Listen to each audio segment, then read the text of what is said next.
Everybody, welcome to the Insurance Journal's Academy of Insurance's weekly webinar Aftershow. I'm your host, George, and joining me for the Aftershow is a multifaceted quintuple threat. I don't even know what all the quint would be, but he is the director of the Academy of Insurance. He is also today's instructor. Today's class was The Bar is Open, Liquor Liability Basics. And today's instructor was Mr. Patrick Wraight. He's also the director of the Academy of Insurance. Did I fail to mention that? Patrick, welcome to the Aftershow. It's great to Thanks, see you. George. Good to see you. Oh, my pleasure.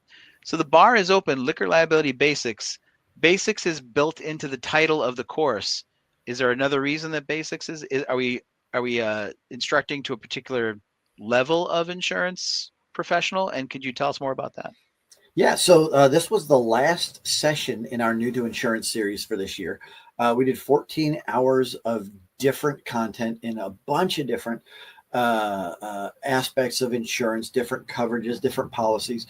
And we chose this to be the last one because I hadn't done anything on liquor liability. And I thought this would be a good conversation, a way to bridge the gap between what we talk about in the CGL policy where it's excluded and then deal with why it would be included, what a separate policy would look like. So yeah, this was our last of our New to Insurance group.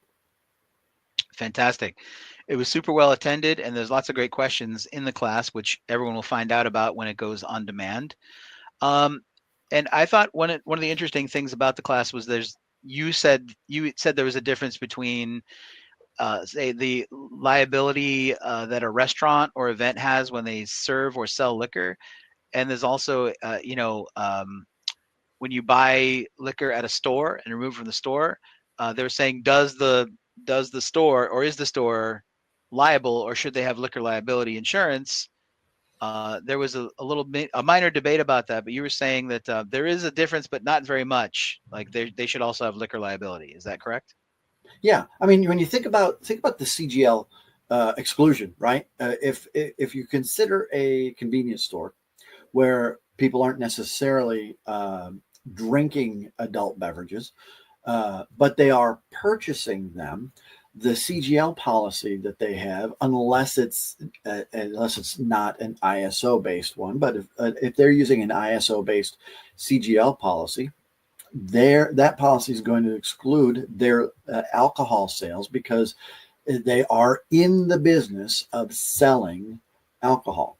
And so because of that, they would need to have a liquor liability policy for the sale of that particular product, because even though probably not allowed to indulge in adult beverages on the premises, and they probably would not be encouraging people to sit outside at a picnic table or in their car in the parking lot drinking the alcoholic beverages, they're still selling them. They're still in the business, and there's still the potential liability associated with that.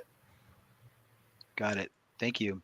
So if a business purchases a liquor liability policy or gets liquor liability coverage on their policy, there are instances when an insurer might want to further restrict what they're covered under or not covered under for liquor liability. How would that apply, or what would be the application in that case? Like if a restaurant buys liquor liability coverage, could an insurer then say, well, because of this part of your business, like say maybe a mechanical bull, I don't know, like is that, well, we can't have you do that much liquor liability, or we can't underwrite that much because of further perils that could accrue. Can you are there instances that you can think of off the top of your head for that? So, if somebody's buying a liquor liability policy, that's one thing. If they've got operations that cause an insurance carrier to stop and go, wait a minute, that's something else entirely. And so that's going to be a matter of insurance company appetite for what they want to write. And additionally, if they've got if the company doesn't know that they're doing certain things, then when they find out, that's usually when the agent gets a phone call or the insured gets a letter that says, hey, we want to thank you for paying us money last year, but we're not going to let you pay us any more money this year. I'm not sure I So there's besides that scenario, that A to Z, you're not sure of any other sort of instances where they would not want to. Yeah, Where they, yeah. I would think that a carrier who's willing to write the liquor liability, they're just willing to write it, or they're not, depending on what's going got on. it. So Okay, I gotcha. Do you think is there any examples you think that of something that a liquor liability policy should cover but doesn't, like getting in your cups and riding an animal like a donkey maybe, or something like a something, is there a cruelty to animals exclusion or a something like that, or in your estimation, because the policy, do you think that there's something the policy should cover but doesn't and should, or even if it's a personal observation, not so much yeah, an insurance one? yeah. No, I think that the policies cover the reasonable exposures that the business might have. Much of the results of imbibing in the alcohol range, that turns into a personal liability issue where it's the things that they have done, and so that's a little bit less on the line of what we're dealing with. Of course, when somebody drinks and does something else, that always potentially puts the business that sold them on the hook in some ways. But the fact of it is that that they what happens afterwards, there may or may not be coverage depending on everything that we know or don't know about what happened. Got it.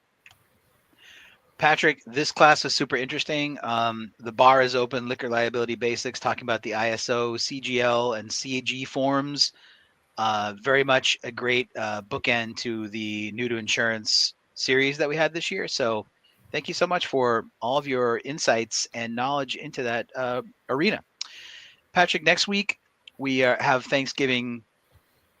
So Thursday, we're not doing a class or an after show. But the following Thursday, so 2 Thursdays from today, we welcome the astonishing return of Mr. Chris Brand and his class, Predicting 2026 Capacity, Competition, and Catastrophe. Alliteratively interesting title and somewhat vague. Should we be able to tell people more about what's going on, or is sort of the nebulousness of the title, should that be enough to draw people in, or can we expand on anything that we're going to talk about in a couple weeks? Or So should we?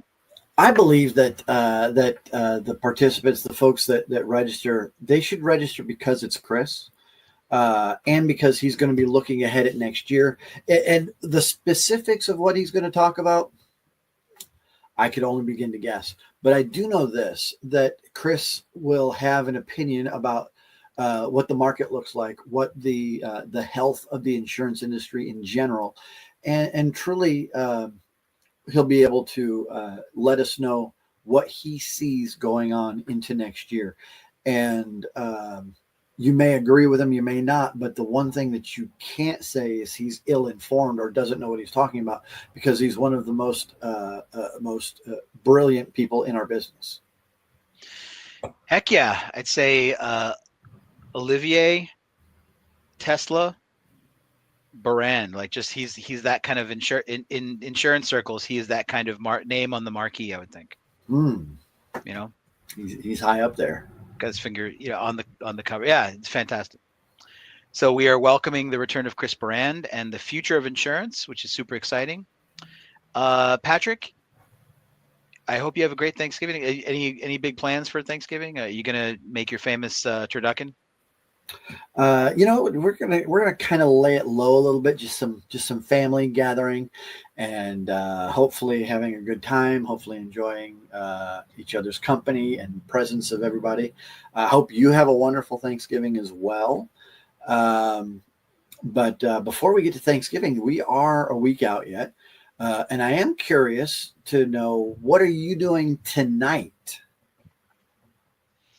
Tonight, Well, Patrick, No, it's funny you should say that because you talked about the future of insurance and how and Chris Brand's take on 2026 and things like that. So tonight is the debut. Even though we've been making music with the Academy for a couple years now in the form of insurance carols, so our insurance parodies of beloved Christmas carols, we're starting to write some party music, parodies of insurance parodies like Claymo is on YouTube, and that is the parody of Harry Belafonte's Deo, which is a fun song.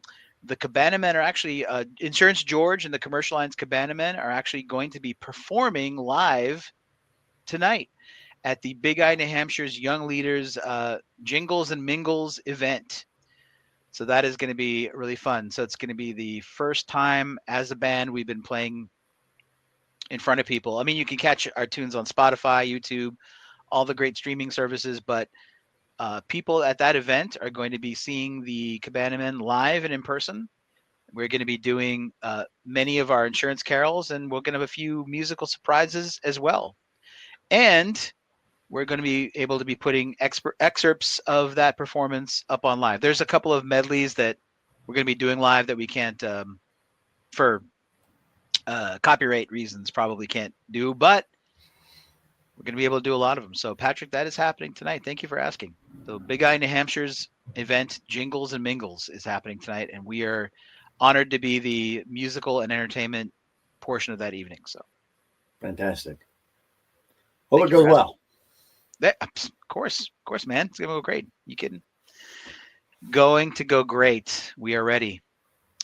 So, thank you for asking about that, Patrick. Thank you for doing the class today. Thanks for being the director of the Academy of Insurance.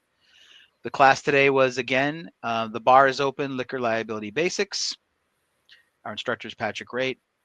On behalf of Patrick Wraight, this is your host, George, saying thanks, everyone, for coming to the after show. We will see you next time. Have a great day, everyone. Take care. And a happy Thanksgiving. Happy Thanksgiving. Have a claims-free New Year. Yeah.